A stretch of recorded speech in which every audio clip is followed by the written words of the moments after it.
در یکی از روزهای گرم مدینه، مردی غریبه وارد شهر شد. لباسش ساده بود، نگاهش خسته و دلش پر از سوال. او نزد محمد صلی الله علیه و سلم آمد و گفت: ای فرستاده خدا، من از ظلم، دروغ و بی‌عدالتی خسته‌ام. به من بگو راه خدا کدام است؟ راهی که گم نشوم.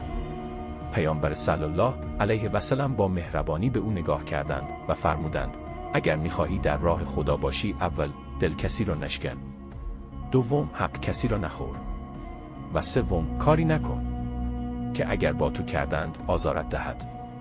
مرد با تعجب گفت: همین، فقط همین 3 چیز؟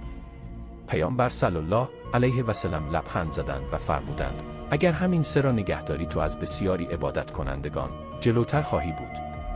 مرد رفت، نه مسجد بزرگی ساخت، نه سخنرانی کرد، نه خود را عالم نامید، اما هر جا بود دروغ نگفت، خیانت نکرد و به مردم ظلم ننمود. کم کم مردم میگفتند: دین این مرد چیست که اینقدر آرام، راستگو و امین است؟